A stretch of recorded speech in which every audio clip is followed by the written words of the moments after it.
Okay, my name is Jerry. That's a swift entrance. With much aplomb. Okay, my name is Jerry Bennett, and I'm pleased to be part of the Civil War Day here at Penfield Library Community Center, and a couple of people I recognize. I'll explain a little bit about how I got interested in this topic, and then it's a show and tell kind of thing. And I'll reference some of the couple of handouts. I've got some music for you to listen to. I promise I won't sing. All right. I've got some books to share and open for questions. And then I'm going to take a couple of these things, and there's a table in the community room, and so I'll have some things set up in there at least for the couple hours that I'm here. Okay. I live in Honeoye Falls, and when I was in third grade, I went to St. Louis School in Pittsford. And the Hargis House, the red brick schoolhouse on Main Street, South Main, were right in front of the old, or what's now the St. Louis Church, and then the L-shaped school in the back. That was a stop on the Underground. And I remember being in third grade, my teacher took a couple of kids at a time across the hall to a broom closet, and she opened up the trap door. We got to climb down inside and kind of poke around in the basement of that school building. Of course, that was third grade, and it didn't mean a whole lot back then. Okay. Fast forward real quick, my daughter, Erin, I have 3 kids, and my middle child, Erin, went to grad school in Savannah, Georgia, Savannah College of Art and Design. And she got a call toward the end of her graduate years from a lady, an author in Atlanta, who had a book project idea but needed an illustrator. And the story turned out to be The Patchwork Path. And Erin is the artist, my daughter's the artist, and this is Betty, who's the author. And so they never met on the whole project until they did a book signing tour in Atlanta. So everything was back and forth. And so Erin would, she works in oils. And so I'll reference this book as I go on, but this sort of got me hooked. And the reason it got me hooked was partly the research that she had to do, and partly now that the book was ready, my wife's a second grade teacher, and my wife Linda would say, gee, can you bring a book in and, you read to kids? And I can remember having somebody come in to read, and they read the book, and they close the book, and they'd walk out. And I thought, well, it'd be kind of fun to kind of read the story and make it kind of an American history talk. And so the talk became this crazy passion. Okay, so I'll reference Patchwork. Other thing that occurred to me many years ago was people talk about the Underground Railroad and the slaves running to freedom, and where did the Africans come from? So I thought, well, let's go back to Africa. So I kind of want to start back where things got started. So I'll take a little history tour. Starting, this is a map, if you will. Use your imagination. We got England, Europe would be in here. I've got 3 flags from 3 of the West Coast African countries. Down here, Haiti and Cuba. So now we're like the Caribbean islands. South America would be below here, and then America. So kind of visualize on a map that arrangement of those countries and that landmass. Okay, and we're going to follow Captain John. Captain John's a slaver, and he's a Brit. He lives in England, and Captain John. We'll kind of jump in, but the traffic kind of went like this. The Brits, the Dutch, the Portuguese, the French, as they explored away from those countries, away from Europe, of course, would come on to Africa and down South Africa, and they would collect initially goods and people, would travel across what's called the Middle Passage, across the Atlantic, stopping in the Caribbean islands or South America, and picking up more goods and or dropping off Africans, and then going to America. Charleston was like the Ellis Island of the slave trade. So Charleston, Savannah, and in some cases New Orleans. So we'll follow Captain John. And Captain John leaves England, and he's going to come to the west coast of Africa. Now, many of the tribes in Africa were warring. And, like, the neighbors didn't like each other.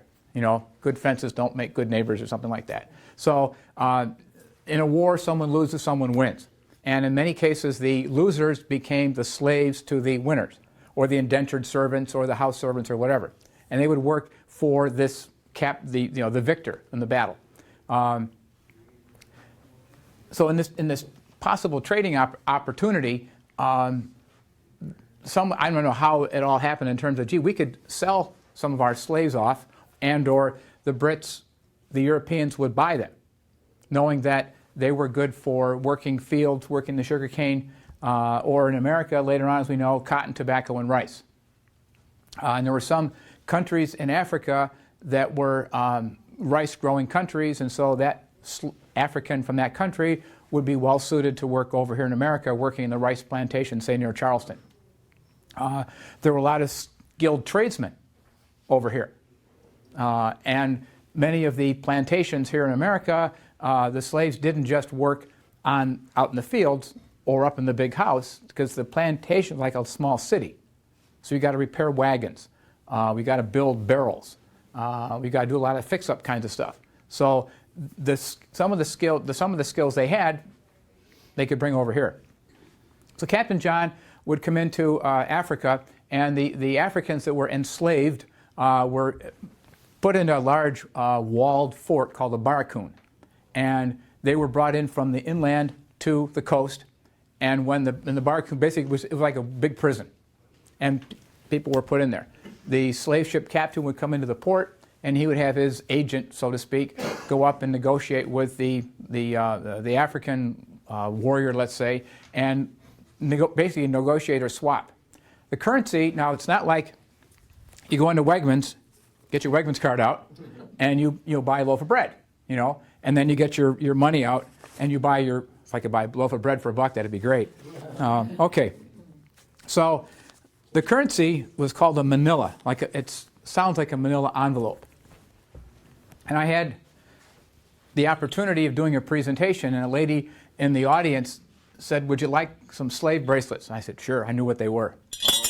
So this is a smaller version. Here's a larger version of a manila or a slave bracelet, and this was the currency used to buy the Africans. It looks like a bracelet like you'd wear, but you got to get your hand in there. And originally they were made for jewelry, but then people realized that, especially they were made in England, and then they weren't sold. They were like Captain John would have a crate of these on his ship, or several crates. When he come to the slave port, he would literally swap this for people. That became the currency. In the early 1900s, one country, Nigeria, and I've got a picture I think I can show you, that was the end of that style of currency, and now it's like the coins and paper bills that we now are accustomed to seeing. So this kind of went its way as the slave trade pretty much ended. So Captain John would now have loaded up his ship, and now we're going to travel across to America. I'll pass some of these things around. I've got a picture here of the barracoon, and then they were either chained together in a coffle, C-O-F-F-L-E, coffle. And if you think about the chain gangs that you might have read about post-Civil War, not unlike that, but they were chained together as they were brought through the bush to the barracoon and then into this walled prison area. They're now loaded on board a ship, and basically the journey starts. So I've got a picture here of the barracoon with the chains. I'll just kind of pass those around. And then the real tight quarters that you might find on board the ship.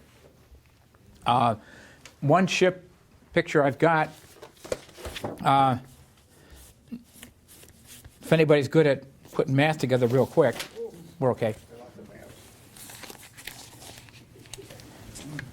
This one ship that I'll pass the picture around the floor plan, the ship is 100 feet long, 25 feet wide. It's three stories, 450 slaves on the ship. And the men are chained to each other. The women and the kids are not chained. And off they would go. Okay? How they travel, if I'm a slave ship captain and people are goods. So I've got a slave manifest. I know how many crates of food, barrels of water. I've got guns, I've got clothing, and I've got a manifest. And I purchased all these goods before I left England, or I might have picked them up over here in Africa. And I'm just marking this down on my manifest, including people. They're right on there. My cargo, including people, is insured, like Lloyd's of London. So if a slave dies at sea, I've lost my cargo. Therefore, I can claim insurance when I get back. So that's another one, I guess, part of the inhumanity of this whole slave trade business. If I took 4 spoons and put them together like this, you can see how much space they take up, versus if I stack them like this, okay, not a whole lot of space taken up. The term is called spoon pack. The Africans were spoon packed on the ship. So they're chained, and they're lying head to head to head to head, knee to knee to knee, butt to butt to butt, all the way across, and probably every 10 people are chained, and then another group of 10 are chained. Of course, if somebody dies, they've got to unloose the chain and put the body overboard. And there were some cases where if it appeared the Zong, Z-O-N-G, Zong was one of the slave ships that did not have enough, they thought didn't have enough food, so they figured, well, we'll toss some slaves overboard. Not slaves, Africans. They're not yet slaves because they haven't been sold here in America, but to the Africans, and they felt they could get some insurance money. Some of the crew ratted on the captain. And so when he went to apply to get his insurance coverage, and the guy said, no, we didn't lose him, you tossed him overboard. And they had proof of this. So in this case, he didn't get his money. But there were many cases where the slaves, even if they died, and about 20% would die from Africa, across the Middle Passage, over here to America, let's say to Charleston. Okay. So Captain John would make this trip. We're talking the 1740s and 1750s. Okay. Now, my first song. Again, I won't sing.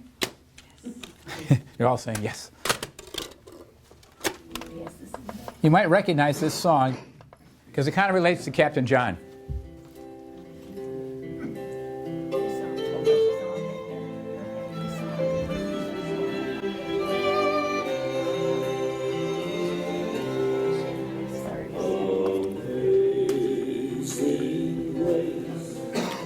Recognize the song? Yeah, Okay. that's what made it come back. Got washed overboard, right? Jerry, what year would the song be from? About 1750.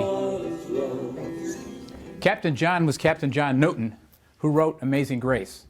And Captain John Newton was a slave ship captain, and he did this junket, okay? And he met God on the high seas, stopped his business being a slaver, and became a priest or a vicar at a church in England. And got heavily involved in the abolition of slavery effort in the British Empire. Now, he died before slavery was abolished.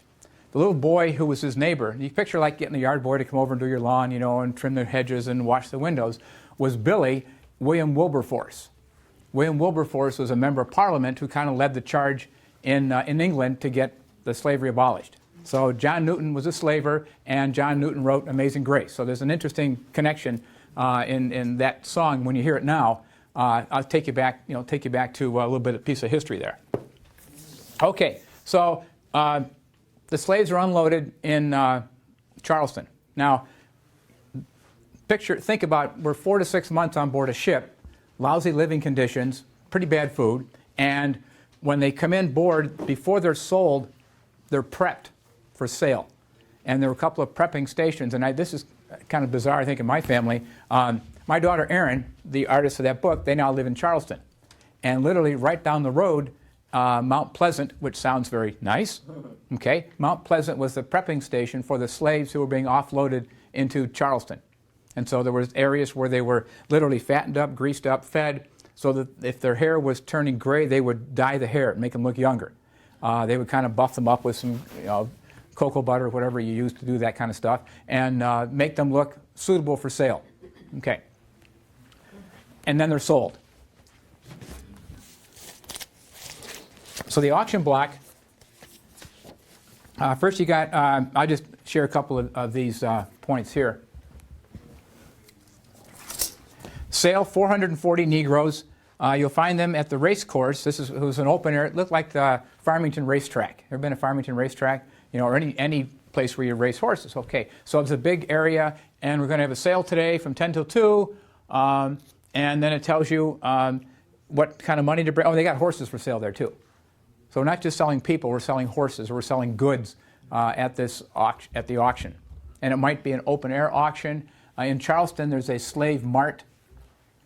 We had the experience to go there last year. this slave mart, and they were the slaves were brought in. There was a prepping area. The only building, there's 4 or 5 buildings, only one is left standing.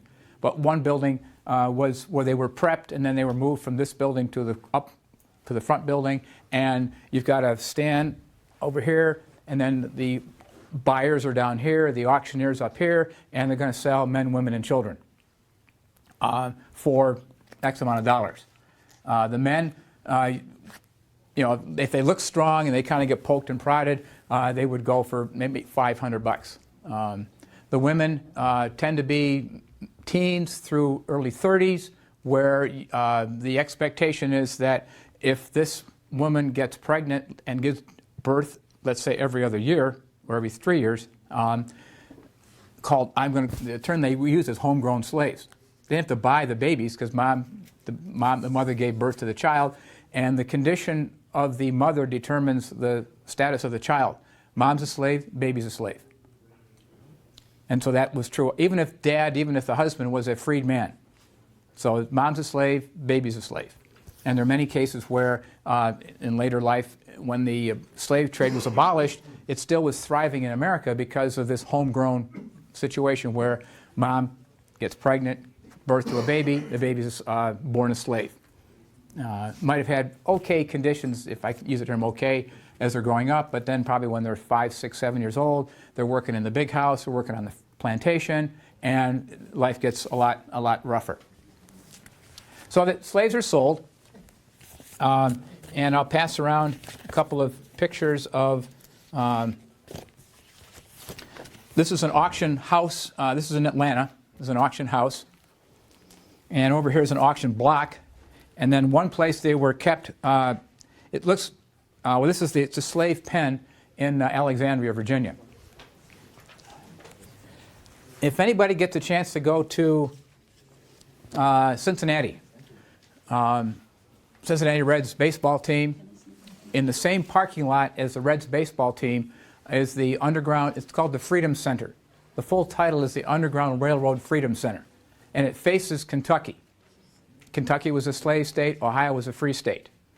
And it was purposely built at that location. And when they built and I've got a postcard here of inside the Underground Freedom Center, there's a slave pen. And a guy down in Kentucky, I heard this story, I went and visited there when it opened up. A guy in Kentucky had paper to prove, going back 4 or 5 generations, that this slave pen was actually used, and his family way back then owned the property. It became a tobacco storage shed. So tobacco's in the building. If you know anything about tobacco, it's a preservative. So the building is perfectly preserved on the inside. His tobacco storage shed got too small for his produce, so he built another barn around the tobacco shed. Now it's perfectly preserved on the outside, full of tobacco and hay. So this group in Cincinnati is planning to build this Freedom Center. He heard about it. He contacted them. He says, I've got something you might like. I want to donate this slave pen. They came down, check it out. Sure enough, he had all the right paperwork, and it was perfect for the Freedom Center. So they asked the guy, what do you want in return? He said, well, you take my barn. I need a new barn. So they took the slave pen down board by board and had however many flatbed trucks you need to load that much wood. They built the guy a barn, and off the caravan of wood, okay, this would have been in the 1985, 1990 range, maybe even a little bit later than that. The Ku Klux Klan heard about this. They put out a hit on the wood. They're going to destroy the lumber. Okay, so now they have to have an armed guard with this caravan of lumber as it goes from Kentucky over into Cincinnati. When it was now put in storage, armed guard until they built the Underground Freedom Center, and they brought all the wood in and they rebuilt the slave pen. So the Klan was very much alive then, which is less than 20 years ago. Well, when did all this? The Freedom Center opened in 2009. Okay, so this is a modern, like a brand new building. Oh yeah. But this building is a slave pen, and they just rebuilt, took it apart board by board, and put it inside the Freedom Center. Yeah. I know what you mean. It's the old slave quarters. This would have been the pen where they were sold. So they were held there and sold. So they're on this you can't see on this side. On the back side is they walk out one door. There'll be that pier-like effort, stand on there, and the auctioneer would have sold them to the public. Then they would take them off, and off they go. And what year was Ku Klux Klan? This particular effort was in the early 2000. I had the experience years ago. I used to work for the Red Cross, and I was in Elmira. I'm going to meet a guy. Remember phone booths? You put money in phone booths? Yeah, okay. So I stopped at a coffee shop to the guy was going to meet with Tom. He said, "Coffee shop, give me a call. I'll come out and meet you." I say, "Fine." So I walk into this coffee shop. Here's a phone booth, and I went in and I called Tom. I looked at the sign right inside the phone booth. It was a Ku Klux Klan recruiting poster. Oh, wow. This was about 1985 in Elmira. So I didn't sign up. I should have taken it. If I had known now, I would have taken it right off the wall, kind of cleaned it up, looked real nice, but I didn't do that. Anyways, I'm digressing a little bit. But so the slaves are sold. Now, this particular slave mart in Charleston, here's a sale sign from the Chalmers Street auction block. We're going to have 106 Negroes. They tell you the terms, 1/3 cash, the balance in one or 2 year increments, kind of all map it out, and go and talk to this guy and set things up ahead of time, and then you would come and bid on the slaves. Given the countries that some of them came from, they had some skills, and so if I was a rice plantation owner and I knew that they came from, I think it was Sierra Leone, then, because there were a lot of Sierra Leone, rice was a big product over there, so they had some skills. I could use those skills here. So that's how they're thinking. It's really, it's cheap labor all the way through, but that's how the sale comes back and forth. Okay, so now we got people living on plantations. So what's life like on the plantation? Okay, the big house and the quarters. The big house, could be working in the kitchen, and most cases the kitchen was like away from the big house. It wasn't in the building, but the kitchen work. You might be like a stable man. You might be taking horses and bringing them up carriage. You got to drive the carriage to get the owners and their family to town. Out in the quarters, there are two kinds of sets of quarters. Some might be skilled craftsmen who might be doing, I use the term lightly, yard work, repairing fences, fixing up busted wagons, taking care of the horses in the stable. Then further out, you would have the field hands living in much dingier, cheaper quarters, and those would be the workers in the field. Okay, now I'm going to use the term slave. So the slaves could be any one of those combination of jobs, combination of locations, and combinations of either not too bad housing or terrible housing, as you might imagine. Okay, so some of the terrible housing. And some of these are sketches and some are actual pictures. This particular one is the McLeod Plantation, which is in Charleston. There's another one over here. So the buildings, dirt floor, 4 walls. There might be a little an oven set up in the corner, and it's basically one big room. And the slaves working down there would get up 4-ish in the morning, a quick bite on the plantation, and then out to the field, and maybe one meal during the day, and then they're back home. It's basically sunrise to sunset, work in the fields. They worked Monday to Saturday. Sunday was off day. Sunday they would get a ration of food for the week. So depending on how big your family was, you would get so much food. They were issued a couple sets of clothing for the year. You might get an extra shirt or going into the wintertime. So now, kind of fill out our map here. We're now in America. Britain is still, slavery has not been abolished yet, and Canada is part of the British Empire. So kind of tuck that in the back of your mind. Okay. All the colonies, there were slaves, but up here, we don't have too many rice plantations and cotton and tobacco, that kind of thing, and so they were used for some of the manufacturing, but for the most part, it didn't work out. So over quick time, the northern colonies abolished slavery. Why didn't it work out in factories? Working the factories, didn't like the potential of the blacks coming in to work in the factory, so there was that going on. And of course, the whites were probably getting, let's say, this much money, and you would bring in a bunch of slaves to get this much money, and you get this union management kind of issue going on, okay, and that wasn't going to go too well. The living conditions, especially winterish,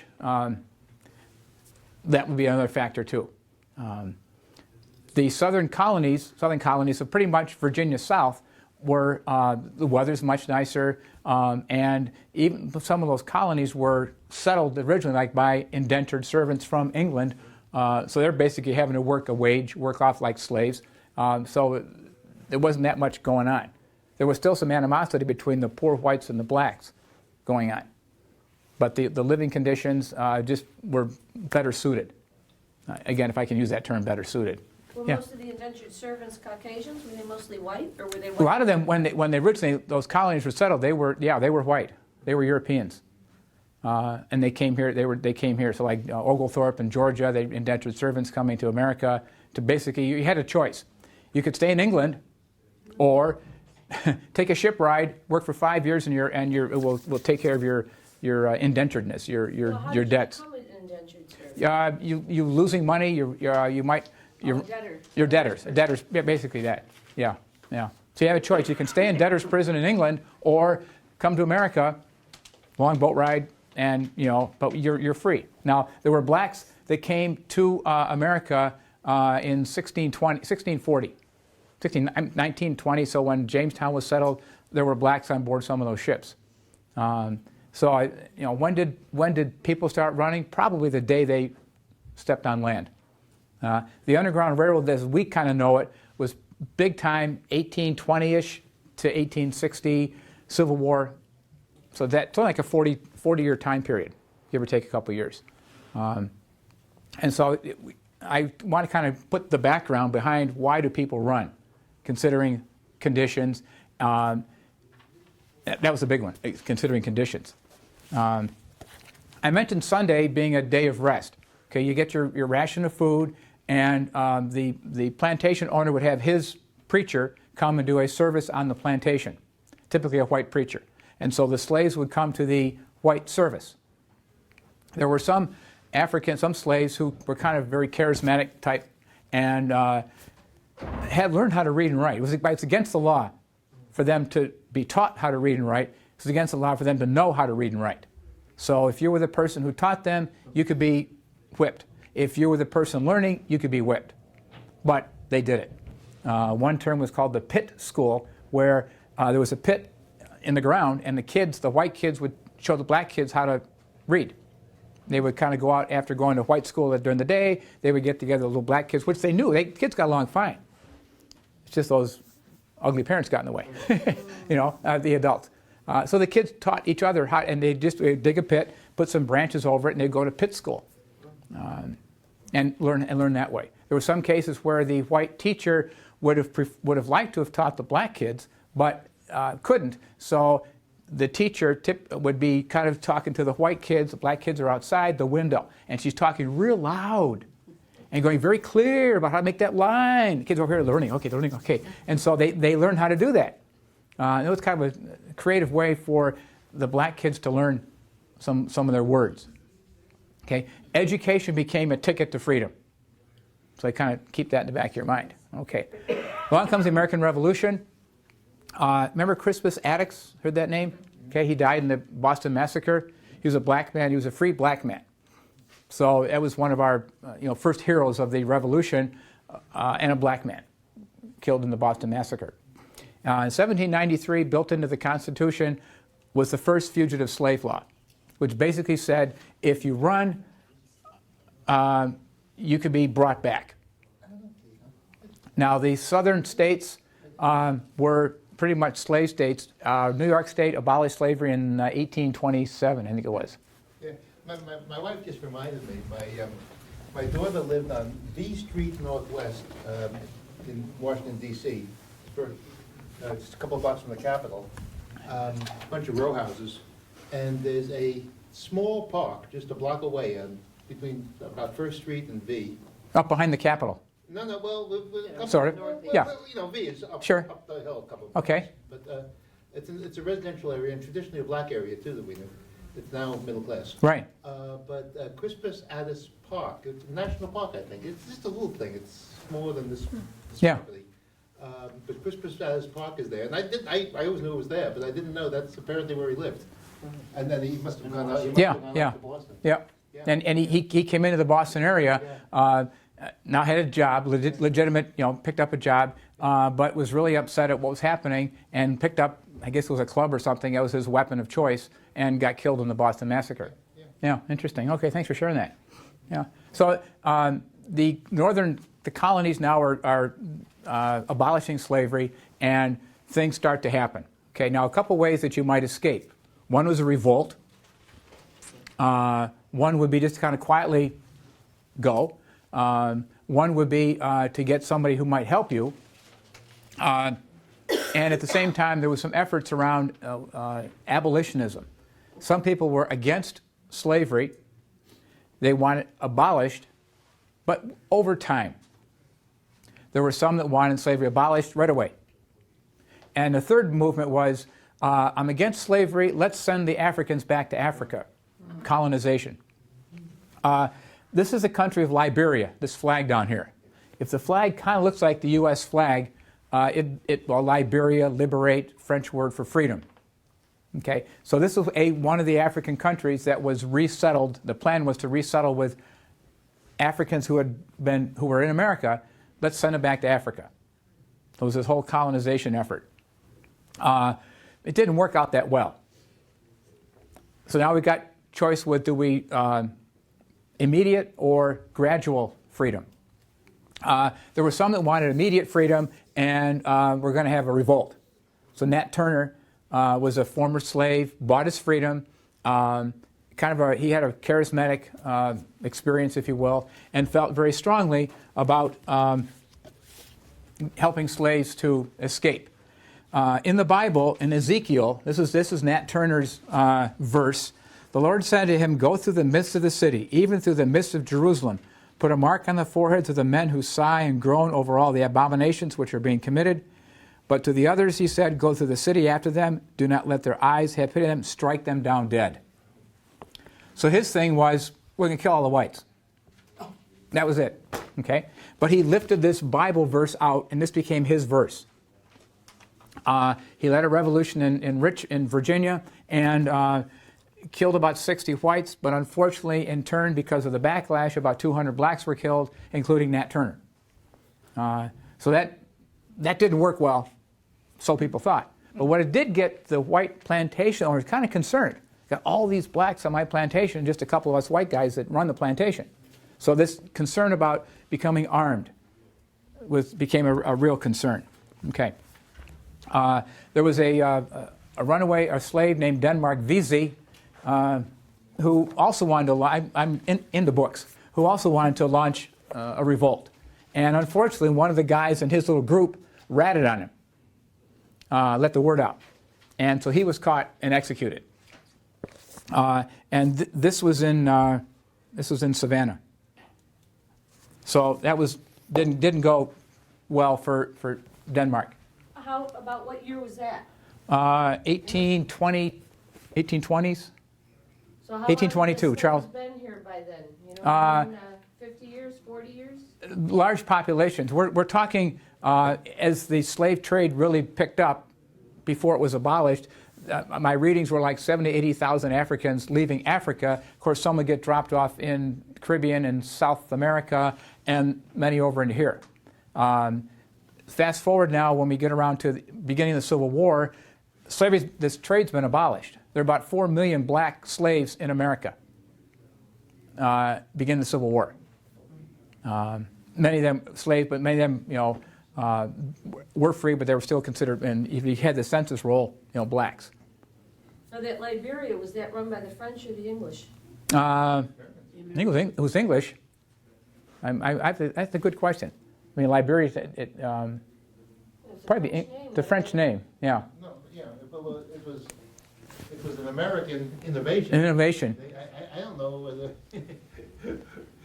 well, there were indigenous people there. Yeah, oh, yeah, And yeah. then the American slaves were Were brought off. back, yeah. And huge tension to this day between the indigenous librarians and I can't recall what they're called, the American Yeah. librarians. Yeah. Because a couple of terms got picked. Maroon was another term that got picked up as the blacks would flee and go to Florida. And they would intermix with the Seminole Indians, or they would hide out. They were just called maroons. It reminds me of like being marooned on an island, but that's not the same spelling. So we've got so Denmark Vesey, Nat Turner, and of course, fast forward John Brown, leading his revolt. I'll get to John in a second. So in the 1830s, the activity around the Underground Railroad kind of picks up, and how people would flee. And I'll just kind of pick on you three ladies right here. Okay. So, and what's your first name? Joyce. Okay, this is Joyce and Sandy. Sandy. Christina. Okay. So I'm a runaway slave. Okay, and Joyce lives in Elmira. And I find out that Joyce is the right lady to go to. Okay. And she's going to help me find some clothing and some shoes and food, and I'm going to hang out at her house for a couple nights. All right. And you're going to help me get to Sandy, who lives in Bath. Okay? She knows Sandy. And she'll tell me which way to go to get to Bath.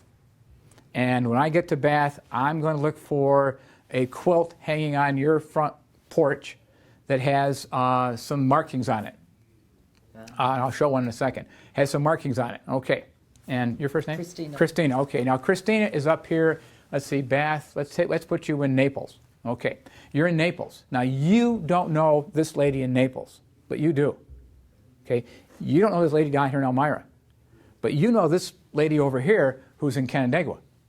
Okay. So how it worked is that, and this made a whole lot of sense. You're going to help me out. You know each other. You don't. And the worst that can happen is you implicate this person. And you might know the guy down the line. You know Bob, who's down in Harrisburg. That's where I came from. Okay. So they worked it out that way. Okay. They also had code words that they would use. So there's a package arriving at your house, and you need to go and pick up your package. And there may be a small package with it. So I'm traveling with a little baby. Okay. Or they might use words like colt, mare, filly. It could be a dark horse or a light horse, sack of potatoes. So they would use these code words as we're going through here. Okay.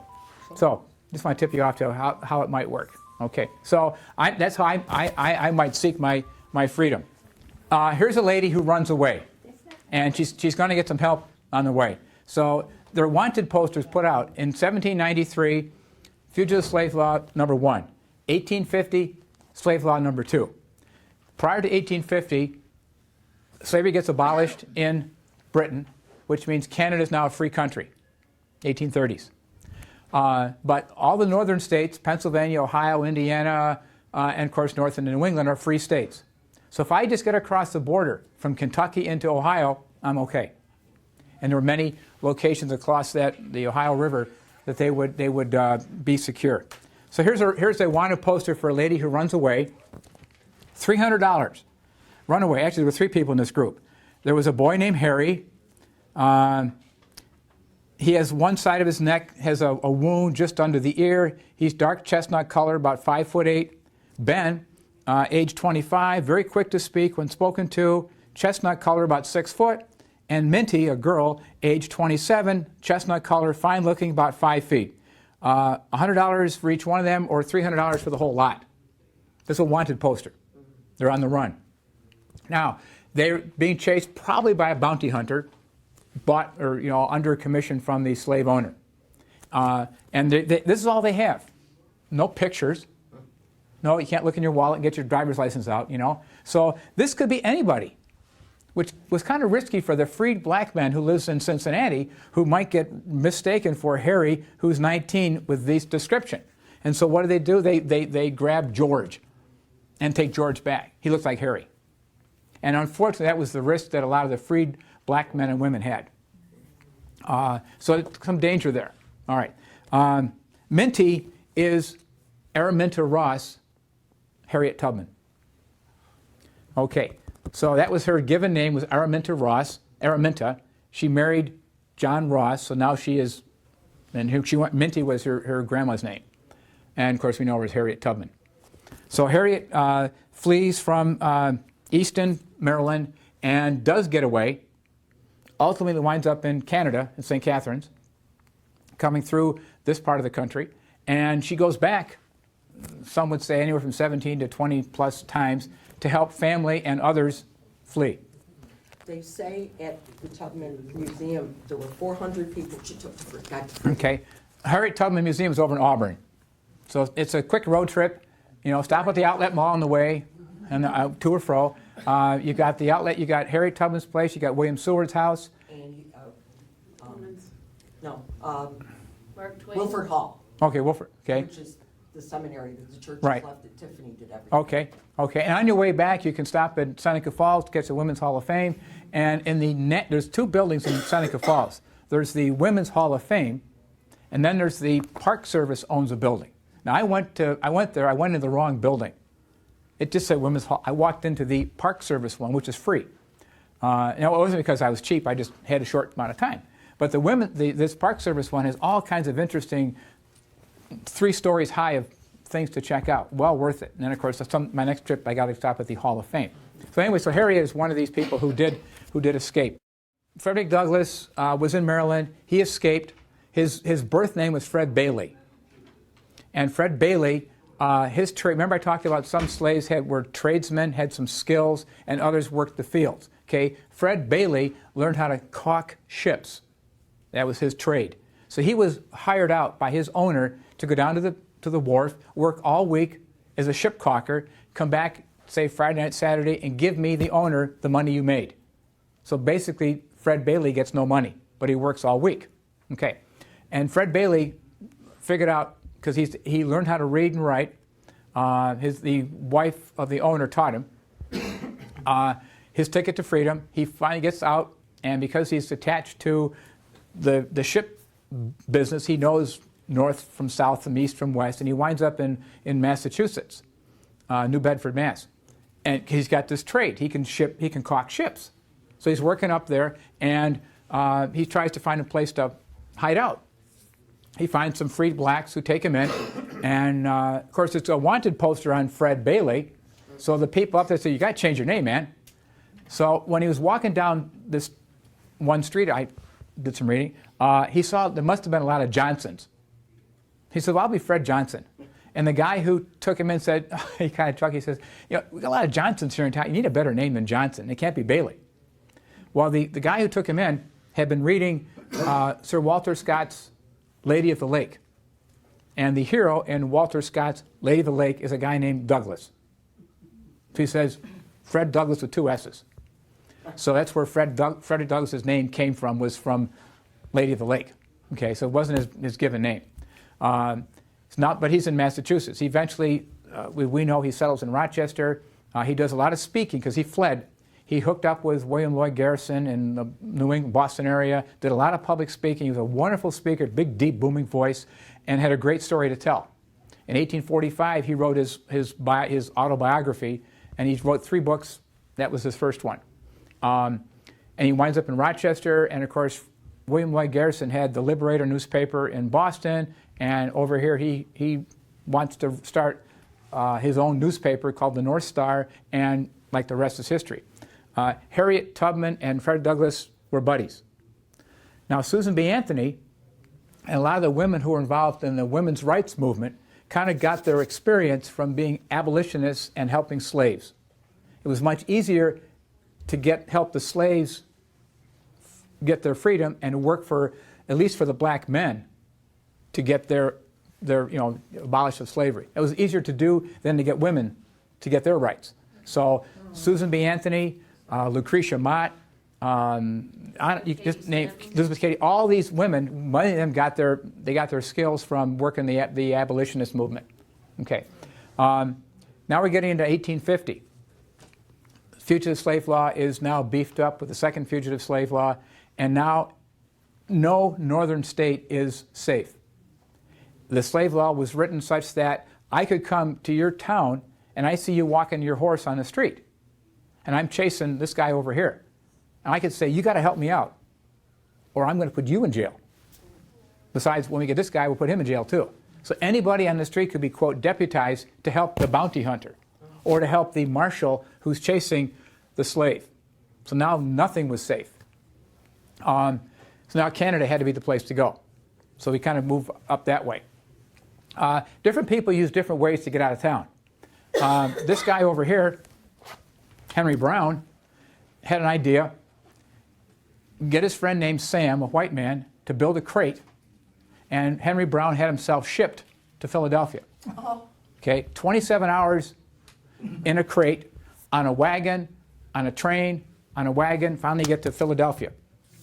And the address where he was sent was to a guy named William Still.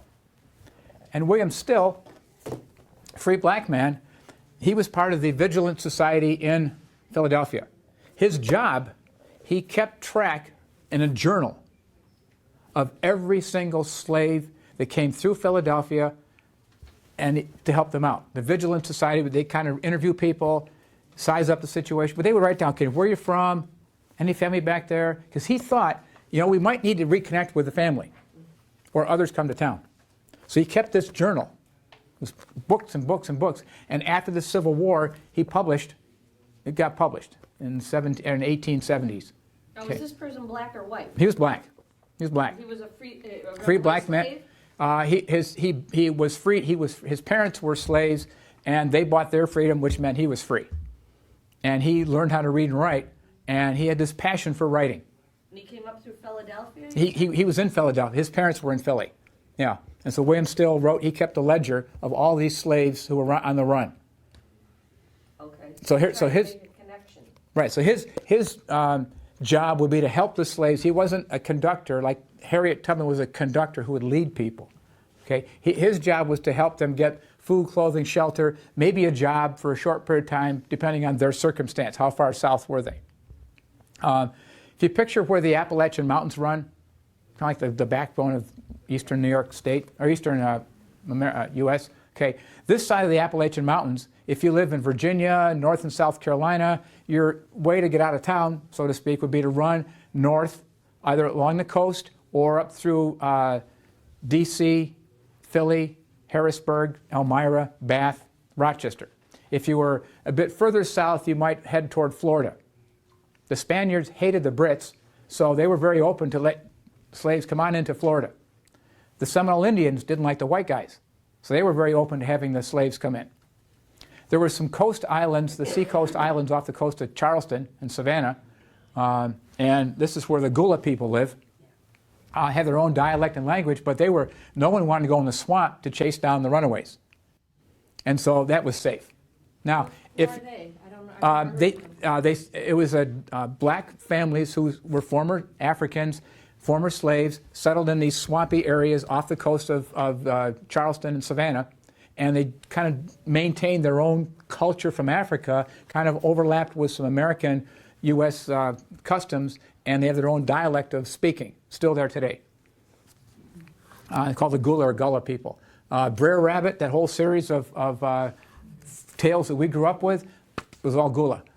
So 1850, the fugitive slave law was much tighter. I mentioned Box Brown, I mentioned William Still. Harriet Tubman led a lot of people to freedom. Frederick Douglass was he was a station master. So people would come to his house, and he would help them find jobs and food and clothing and get them shipped toward Buffalo. If you're over on the west, like say Toledo and Detroit, on the slave trade, they had nicknames. Detroit was called Midnight, and there was a dawn settlement in western Ontario province near Windsor.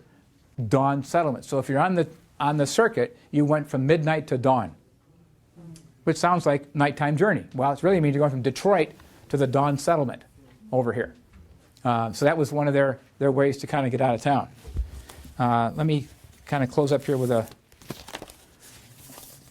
I mentioned the codes. Okay. So, everybody read Uncle Tom's Cabin? 1852, Harriet Beecher Stowe wrote Uncle Tom's Cabin. Okay. And I used Elmira as an example. Okay. There was a slave, a runaway slave named John Jones who went to Philly. William Still helped him get to Elmira.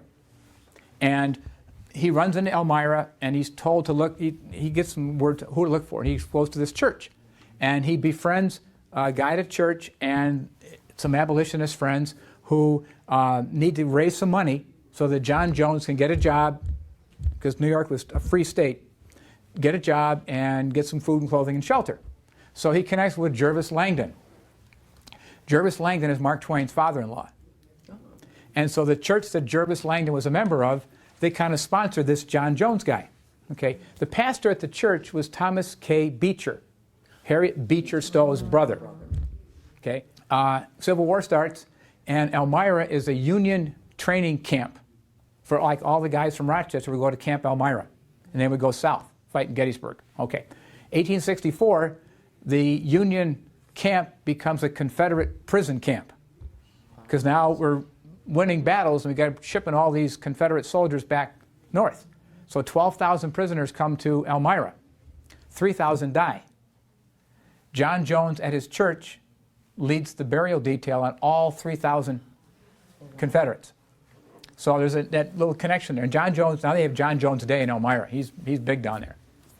Now, John Jones was black. He's black. He was a runaway Harriet slave. Beecher Stowe was white. White, right. And Harriet Beecher Stowe, the Beecher family were staunch abolitionists, and Harriet had gone with her dad, had seen some vicious treatment of blacks, of slaves, and that just kind of burned an image up here.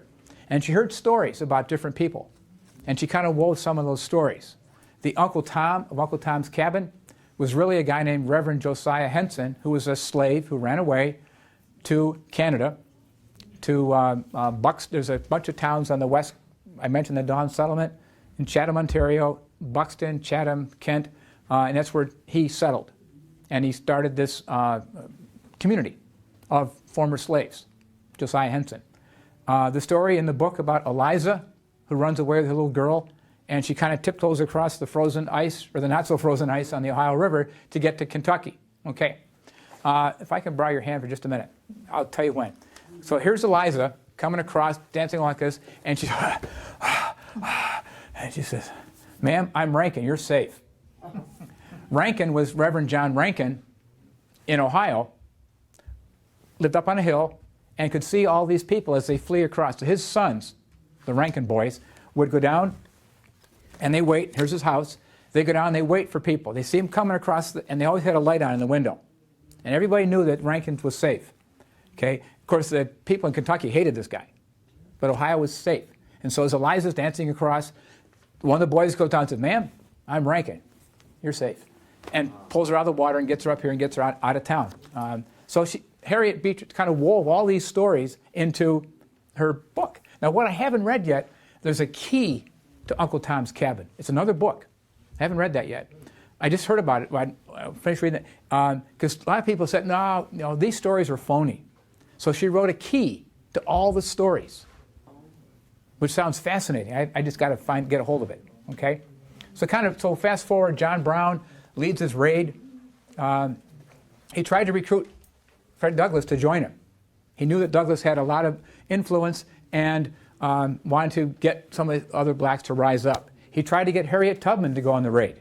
Harriet got sick, didn't go on the raid. What did Douglas say? He thought John Brown was crazy.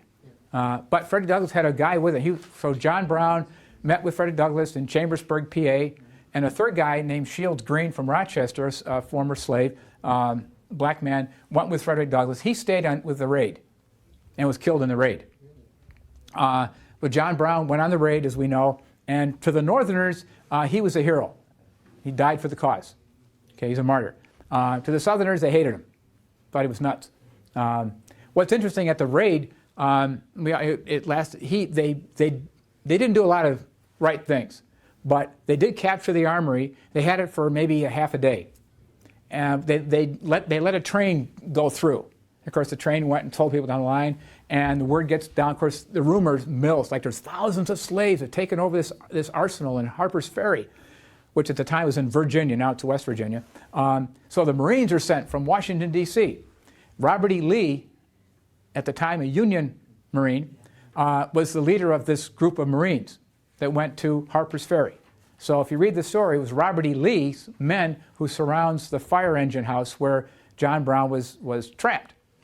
There's a militia, a Virginia militia, because all the militias are kind of rallying to get the words out. So Thomas Stonewall Jackson leads a Virginia militia, again, they're all Union guys, to Harper's Ferry. So you got some history happening here at Harper's Ferry. So they capture John Brown. He goes to Charlestown, where they have the trial and the eventual execution. Okay. In the crowd is a Union soldier named John Wilkes Booth. Killed Lincoln 6 years later. Okay. So all this history happening right here in between Harper's Ferry and Charlestown, Virginia. Okay. I'll close with a song.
Okay. The old man is waiting. That's one of the guys, the conductor on the Underground Railroad. Okay. When the sun comes back and the first quail calls, that's the Canadian geese. The Canadian geese come back. Okay. So the old man went, okay, the riverbank makes a very good road. The dead trees will show you the way. In the wintertime, the river freezes and the trees look dead. So you got a perfect road to follow, whether you're on the river or adjacent to the river. Left foot, peg foot. He was a conductor and he had a bum leg, had a wooden leg. The river ends between two hills. Another river on the other side, that's the Tombigbee, Mississippi, Ohio. So this person's leaving from Arkansas, heading north on the other side of the Appalachian Mountains. So there's some, that's the code that was used. And of course they couldn't just send a letter. And I'll kind of close with this last, I'm just going to read this to you. I gave it away. Oh, here it is. Can I mention Rankin? Remember I just shook Rankin's hand? I mentioned William Still. Okay. This letter is to inform you of a new business I expect to bring. Know that 2 days hence I will be forwarding a large load of potatoes, courtesy of a friend with friends. One of my agents will accompany the parcels. I trust that your operators can then safely ship the parcels across the River Jordan, deliver them to the appropriate station. My stockholders in that area will be happy to assist in forwarding the parcels on to Canaan. I trust all is well. I've been enjoying the fine spring weather, but I've noticed that the wind blows from the south today, perhaps a harbinger of bad weather. Your faithful servant, Jeremiah James, Maysville, Kentucky. So Kentucky, that's slave state, but he's sending a letter to Rankin, who's over in Ohio. Okay. What would be the potatoes? Slaves. Okay. Courtesy of a friend with friends. Quaker Society. Society of Friends of the Quakers. So they're going to escort this guy, okay, across the River Jordan. It's the Ohio River. Okay. Think about Moses, Old Testament, River Jordan, let my people go. Harriet Tubman was called Moses of her people. A lot of interesting Old Testament connections here. My stockholders then will be happy to assist in forwarding the parcels on to Canaan. Canaan is Canada on the trade. And I've noticed that a wind blows from the south today, perhaps a harbinger of bad weather. The wind blows from the south of the bounty hunters. So this guy is telling Rankin, I'm sending some slaves, but watch out, there's guys chasing them. That's how they would have used it. Okay, I got carried away. Yeah. All right, but thank you for coming out.